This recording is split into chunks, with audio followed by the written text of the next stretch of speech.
What's up, you guys? My name is Andy, and today I'm gonna be talking about this camera, the Canon EOS R. Well, not exactly talk about this camera because I got another one, the Canon EOS RP, and yeah, why I might replace this. But first, let's unbox that one.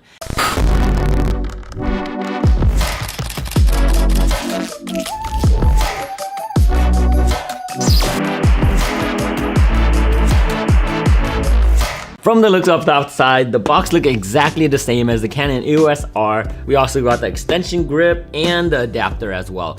These all came in one package. It's a great deal right now for only $99 for all this. It's a really good deal. It started out way more, but since the price lower, this actually might be really worth it. All right, this box is pretty much the exact same thing as the Canon EOS R, and let's see what's inside is like. Nice warranty. We got the manual for sure. This is probably gonna say inside the box. A charger right here. I love the fact that they had added this. Sometimes I just get a cable that connects to the camera and that's how you charge the camera. Here's that small battery I was talking about. I was corrected. It's not the same battery as the M50. It's a little bit bigger than that. It's not as big as the Canon battery, but it's definitely not as small as the M50. Here is Canon's EOS R battery, and this is the RP battery. Look at the size difference. This one definitely won't last as long as this one, but as long as it's not the same size as the M50, I guess I can be okay with that. I don't know when and why they started doing this type of box.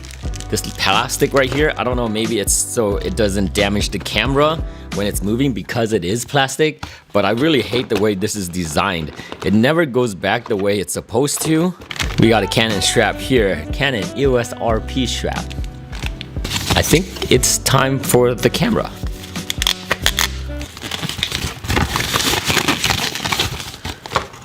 Yeah, oh my goodness, it is small.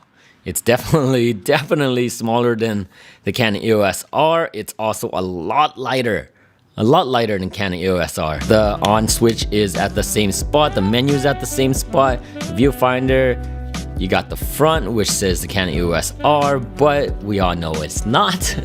The top, there's this dial instead of that monitor. There's also the front here. I'm super glad they added this. If they didn't have this, it might have been a deal breaker for me. How silly is that, right? Well, I usually like using my aperture right here and my shutter speed here. I'm glad they left the record button right here. I like the way that was placed. This time, you can lock it. So basically, you can lock the shutter speed so you don't accidentally press it. And that's good for when I'm shooting videos because sometimes I accidentally do change this. So this time, I can lock it and that's pretty cool. Shutter speed's up here. The button feels pretty nice. Yeah, that's good. And we have this dial. There's no lock button on the dial, so just making sure I don't accidentally switch this. But cool thing, we have custom 1, 2, and 3. Movie mode, automatic, don't ever leave it on there. The green is not good. And then we have picture mode, we have shutter speed priority, aperture priority, and here's the manual. The manual is what I'm gonna leave it on all the time. The screen is pretty awesome. It flips out, and of course this was a must.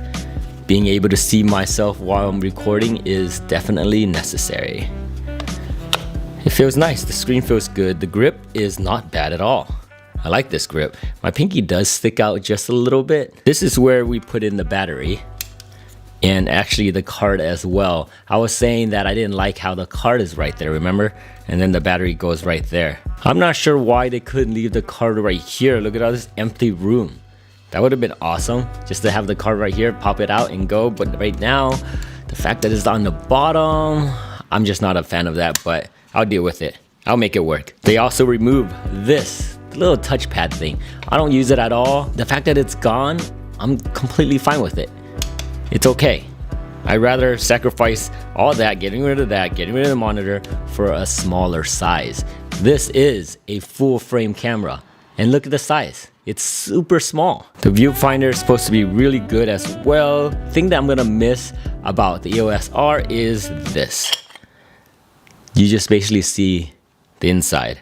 The EOS R had that gate that covers it, and when you're removing this, you're not afraid to get dust in it. But right now, I'm always gonna be keeping it closed because I don't want dust particle to fly in there because it's just too much work to change it. That is the Canon EOS RP, but we're not done yet. This is the mount adapter.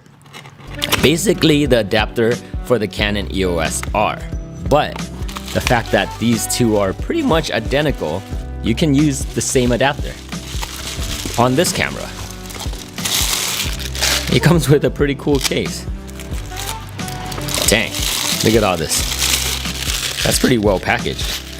This is the adapter. This adapter is pretty much gonna stay on here most of the time because I have 3 EF lenses and 1 RF lens. So that adapter is right there. Now we're getting the size to what it's supposed to be. This is pretty much how I'm gonna be holding this at all time. It's still a lot lighter than the Canon EOS R. The last thing, this right here is the extension grip. A lot of people say that the Canon EOS RP grip isn't big enough, and when they're holding it, their pinky is always hanging out. For me, it wasn't that bad, so it's not a big problem. But if you don't like the way the grip is, they have this, the extension grip, which will make this thing a lot better to hold. The thing with this extension grip that I like the most is, one, the wheel is big, so when you're tightening it, you're making sure this is super tight. The second thing is this right here. The fact that you can take out the battery and insert your SD card without taking off the grip is really awesome. To put on this extension grip, all you have to do is take this battery cover out of the way. Here's a switch right in here. You see that black spot right there? You push that up and it comes right off. Then that's when you put the grip on, tighten it here. That's about it. You can twist it because the grip is so nice. And now it holds really well. The camera looks this big now, almost as big as my EOS R. Actually, it's longer than my EOS R for sure. Just by holding onto this, I can kind of feel that it's definitely longer than my EOS R. To add in the battery, it's in there. The pocket's a little bit deep, but it should still work perfectly. This right here is the Canon EOS RP, and this right here is the Canon EOS R. If you're looking at it, the size is pretty much the same, but if you put it next to each other, the RP is a little bit longer, especially with that extension grip. But if you look at it from the top, you can totally tell the RP is smaller than the R. Holding it as a weight right now, it's definitely lighter, a lot lighter. I like that. And you can see the difference right here. See that monitor? The viewfinder is actually pretty different as well. I like the viewfinder on EOS R more than I do on the RP. And the monitor, you look at the size of this monitor. This one looks a lot bigger than this one, right? Look at it. You can kind of see that this one is taller. Everything else is nearly identical. The Canon EOS R is gonna be sitting there while I mess around with this. But so far in this first impression, this is a legit camera. I like it. If you guys wanna see a video that I talked about the Canon EOS R, I'm gonna leave it right there. You should check out that video because it's really interesting. Basically my thought on that camera. Don't forget to hit that subscribe button to catch videos about this because it's gonna be a lot. There's gonna be a lot of videos about this. Other than that, you guys, my name is Andy and I'll catch you guys in the next video. Later.